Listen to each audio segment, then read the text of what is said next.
Welcome to the BiXX Artist Spotlight. Exclusive to Vibes.live. Trance Vibes with Vibes.live. Live and direct from our studios in Johannesburg, South Africa. And we have been talking very, very specifically about trance royalty joining us tonight right here on Trance Vibes. And I'm not going to say anything else, but I'm just going to welcome into our stream tonight the one and only Susana. Good evening, Susana, and welcome to Trance Vibes. Hi, John. Hi. How can I say? It's so nice to finally telephonic meet you. Yes, and talk. Yeah. Let's quickly talk about what went down this weekend. You did a show, 30 Years of Ram. Bob was there. There were some other vocalists there as well. How did the show go for you guys? Yes, we celebrated Ram's 30th anniversary as a DJ and an artist. It was packed. It was sold out. So Ram played for like 8 hours. Yeah, that's a long set. And I performed a couple of songs, one of them being Ramelia, of course, that one could not miss. Mm-hmm. Kari was there to perform a few songs, and Natalie Joya, which is super fun because we get along really well. And there was a surprise visit by Armin to congratulate Ram. I think only like 2 or 3 people knew about this. I didn't know about it. Mm-hmm. Certainly Ram didn't know about it. He was totally surprised. So that was a really great moment as well. But of course, and just all the hits and I think he selected like 2,000 tracks. He could play only 1,000. But it was a really special night, one for the books. And apparently, according to what I heard, Ram has managed to catch his breath because he slept like 20 hours after that, because that was a really epic show. Yeah, I messaged him this morning. I was like, how are you feeling? He's like, I slept for 20 hours. Now, let's go back 21, okay? Because, it's a woman's favorite number. But you have been in this industry for 21 years. What got you into music and wanting to perform? I did not grow up around instruments or a lot of music, but ever since I can remember, I just knew that I could sing and I wanted to be a singer. That was like my biggest dream as a girl. I would daydream about it all the time. I would sing in my bedroom, listening to Mariah Carey CDs and mimicking the way that she sang. That's something that has always been in my heart. That's always been a passion. And I often say I'm so fortunate that I was able to make that dream come true, right? I remember vividly daydreaming about performing on big stages in front of large crowds, and that has happened on more than one occasion, so I'm really grateful for that. And then it was when I started going to high school, because I picked a school where they offered a lot of opportunities to do music and theater. So that's where I started performing more in front of people. I joined a band. And then I'm trying to make it really short. A long story. That's fine. And then a neighbor that lived down the street of where we used to live, he saw me perform with my band, and he had contacts in the dance music world, and he introduced me to them. And that's how it started.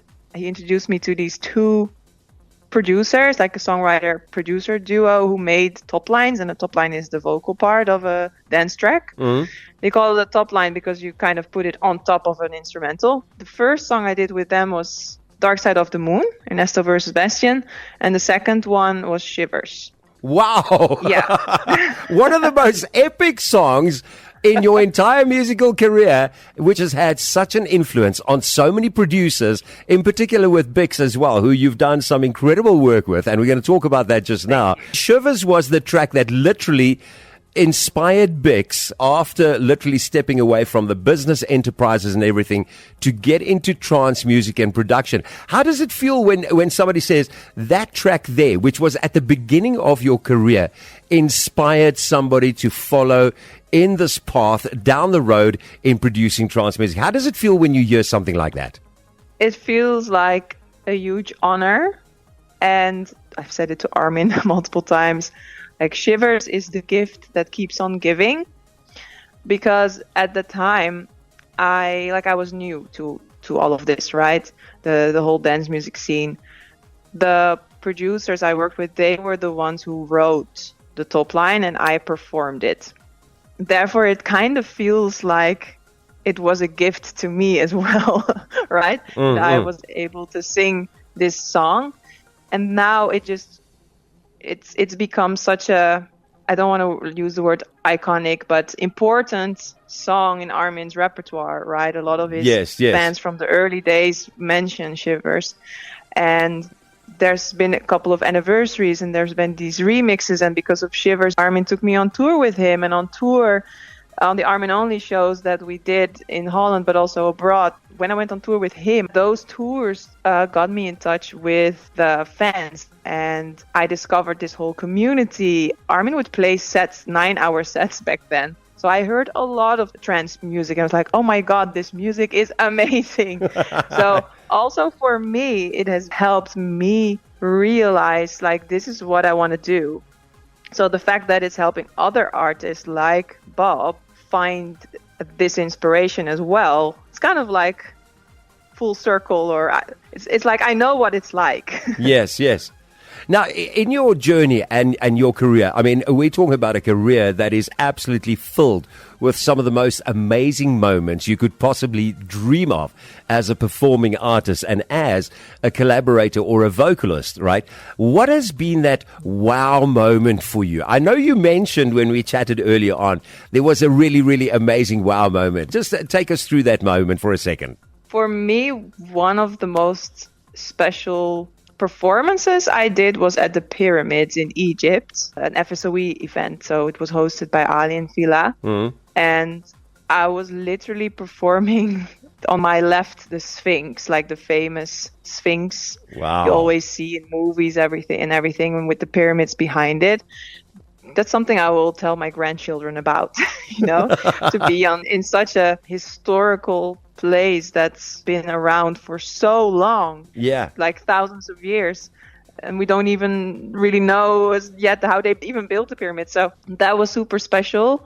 And another one I mentioned, which I do have to mention, is a show that Armin did in 2017 in the Amsterdam Arena. I think it was called Best of Armin Only. And during that show, they hoisted me up to the ceiling, I guess, in the air. So basically with the harness and the cables and everything across the arena. I was wearing this big silver dress and they had me sing. I was literally flying through the air, which was like crazy, but also truly like magical experience. And I have many more stories like this, but yeah, those are really two standout moments. And then, of course, a well-known international performer, Pink, saw what you did and then took that to her shows as well. So we've got to credit Susana for starting that trend right there. And it must be difficult to try and keep your balance and everything and then still perform, because your impression was that they were just going to take you with a harness and they were going to drop you on the stage and you were going to sing. And then they said, no, you're going to be singing while you are up in air above the audience. Yeah, I was like, oh, okay. And, I'm kind of like, I always go into things like this with an open mind. And it ended up being a really amazing experience. And it was super safe. They took the safety really seriously. We did 2 nights. So after the first one, I was like, yes, I get to do it again tomorrow. Okay, so Armin, if you are listening, Susana wants to do it again. So please, you got a number, so get in touch. I can believe that has been an absolutely crazy experience. But in your career, you obviously have had challenges that you've had to overcome, because, come on, 21 years of being in the career, not coming from a musical family, but always feeling that, I don't know, that musical spirit within you. What has been the most difficult challenge that you have had to overcome, and how have you dealt with it? There's been a few, but I think one of the main challenges, and I know a lot of artists can relate to this because I also coach artists on this topic, was to develop myself as more than just an artist. There is the artistic side of it, but unless you have like a management and a label that really handle all of the rest, once you turn music into your job or that's your ambition, there will be a lot of things in that you'll have to do that are not directly related to music. And one of those things is also the financial part and the business side of things, and negotiating and things like that. And for me, as like, I don't know, like an introvert who always thought of the word business as like, I associated with men in suits and lawyers and documents and everything else. Yeah, and totally not creative. And it intimidated me as well, right? To get a contract of like multiple pages and be like, okay, what do I have to do with this? To even stand up for myself in certain situations. And for me, it has been a journey, and it still sometimes is. It's not like my favorite part. It's not why I became an artist, right? But I do feel that if I don't take care of myself in that way, then it's like when you're in the airplane, right? They say like, when the oxygen masks fall out, put it on yourself first. Yes. So you really have to take care of yourself as an artist so that in the long run, you'll still feel like valued, because money is energy. And I know it's something that artists often don't even want to talk about or think about, also for the fear of being perceived as commercial or in it for the money. And there's this also, maybe you've heard of it, this struggling artist myth, right? Yes. For your art, let's say music in this case, to be meaningful, it's more meaningful if the artist is struggling. This is a myth that we see perpetuated often in movies and documentaries about famous artists. Like there's always this struggle and their management taking advantage of them, you know? Oh, yeah, we've seen so much of that. It has happened. Let's not sugarcoat it. But there's also a lot of good in the music business. So it starts with us artists. We can point the finger at the industry, at the Spotifys of the world. And yeah, a lot can be improved, but it also starts with us, right? With standing up for ourselves. Yeah. And when we were chatting earlier, we're also talking about things like negotiating, that I know that artists often have all these also misconceptions. They're intimidated by these terms. But what I have learned is that negotiating is more like a conversation. If you approach it like that, it's completely different. It's like you have multiple parties and they all have their interests and you're just in conversation. So like, what are you hoping that will happen with this project? Yeah, what are you hoping to achieve? And the thing is, you have taken it to the next level. Not only have you turned negotiation into a conversation, but that's also because one of the key points that you mentioned when we were getting ready for the interview is that you need to make sure that you put in the time and the effort and everything else that goes with building a career like this in a creative perspective, and make sure that you build a brand, because there are a lot of artists out there that keep saying, the road is so tough and the road is difficult, but it goes without saying that you have to put in the time, you have to put in the effort, you have to suffer the rejection in order to be able to build the brand, where the brand can then have the conversation instead of a negotiation. Yeah, you have to be in it for the long term and be okay with taking baby steps, taking it step by step. I always say overnight success doesn't exist. And if it looks like overnight success, then there's a lot that you haven't seen, that you don't know about. So I think that's important for artists to keep their eye on the prize and just put themselves out there. Put yourself out there and make connections with people in your genre, in your niche, and build your fan base, even if it just starts with one, right? The way I started looking at things, like even one stream or one person who buys something in my merch shop, like it's not just one person. It's like, wow, there's one person who's spending their valuable time listening to my song, right? Or leaving a comment. So we're often looking too much to what isn't there yet. But I think take baby steps and see every little thing, value it as a victory, right? Yeah. On your way to where you want to go. And the one thing that you mentioned, which will forever stand out for me, is, how a lot of people deal with rejection. Because let's face it, when you're starting out in this industry, there's going to be a lot of rejection along the way. And you said something about rejection. And I want you to tell our audience your thoughts on rejection. See, rejection as protection. And that's not a quote I can take credit for. I don't remember who said it originally. But I've experienced that a couple of times in my career. There was this track I worked on for a DJ duo. I'm not going to name names because, there's no need for in this story. Yeah. But I was excited about this collab, and then they ended up telling me, it's not really what we're looking for right now. So that was basically a rejection. But eventually that song was picked up by photographer. I don't know if you know this track, it's Find a Way. Yes, I do. When he put his touch on the vocal, produced the track, I was like, oh my God, this is amazing.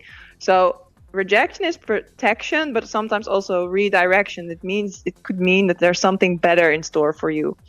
And actually, one of the artists I wrote it for initially later told me okay, I actually really liked it and I would still like to remix it if you let me. I was like, I'm sorry, it's already been released. Yeah. So yeah, that's just an example. Your idols that you look up to, they have experienced rejection. So don't give up. Yeah, this now ties in with a question I wanted to ask you, because in your career, you have experienced so much. You actually coach other artists and you guide them, and you've got, the podcast that you do every now and again when you feel that there's something important that you have to share with your audience. And it's very difficult to mention one or 2 points that stand out. But while we're on the topic, if you had to give somebody advice that is looking at getting into this, this journey of trance, what would you advise them? What words of advice would you give to somebody? What I also would like to maybe instill in artists is that you can do so much yourself. I often feel like artists put a lot of weight on what other people think, what other artists think, and they're kind of waiting for someone to discover them and to push them. But there's so much competition, especially if you operate in a niche like trance. It's easier to become a big fish in a small pond, right, than a big fish in a big pond, because there are many other big fish. So, and trance, it's still a niche, even it might not seem like that. Yeah. And we have the internet right now. Yeah. You can have a direct connection with your own fan base. You don't even really need a label in between to do that. People prefer to interact with the artists themselves. So don't wait for a label to pick up on your music. You can still send out your demos, of course, and make the connections. And I also recommend going out into the world with your music. Don't just sit at home sending out demos through email. Put yourself out there, go to ADE, go to events, connect with people, build friendships and relationships, because you never know who you'll meet and what can happen, when you put yourself out there. But at the same time, you can start building your fan base already now and building long-term relationships with your fans, because I really think if you can take the matters in your own hands and build something for yourself, then whatever happens, collaborations, labels, releasing your music, that would just be a bonus, but not like a necessity for your success, if that makes sense. Yeah, true. Now, let's go back to the lockdown, okay, when the lockdown around the world started, and you did an absolutely beautiful track. And you mentioned that one of the most amazing comments that you got, okay, on that track in particular, was when somebody said, this track and the meaning of this track, the words that you put into this track and your performance literally saved their life. That must be a profound moment for a performer and a vocal artist such as you. I can't even put into words what it means to read comments like that. And, we often say things like music heals and music connects us all together. And sometimes it can start to feel a little bit like a cliche, but it's true. People of music has a comment like that proves that music has the potential to change lives. To be able to do that with one of my songs, for me, lyrics are super important. It's what I've been listening. For me, I would listen to. Let me actually explain a little bit the background of why I was saying that, because I sometimes meet people and like, oh, I never listen to lyrics. I'm like, how? You don't? What? Like, I don't get that. For me, lyrics are so important, and I can just feel so seen by and heard and understood by someone else's lyrics, right? So a comment like that is just amazing, and it helps me as well, because it is tough out there. Like, maybe artists look at me and like, oh, she's got it all figured out. I don't. There's also struggles that I have every now and then, and to then remember things like that, and that reminds me of, okay, that's why I'm doing this. I want to ask you something now, okay? Because obviously we're coming up for Valentine's Day. One of our viewers has said, please can you ask Susana if she would be my Valentine? I think that's so sweet. I have to say, he knows who he is. Susana is taken. And incidentally, you had a little baby boy about 1.5 years ago. How has motherhood changed the way you approach your musical career and your scheduling when it comes to work? Yeah, it's interesting. It's like, for the first period, I just wasn't really interested in doing anything else than just being with my son. I didn't even have the mental capacity to think of work, which thankfully in Holland we have maternity leave. But I actually think me pursuing a passion of mine, yes, music, is also such a great example for my son, right? Because it's not the most conventional career path, and I'm thankful that my parents always understood my choices and even supported me in them.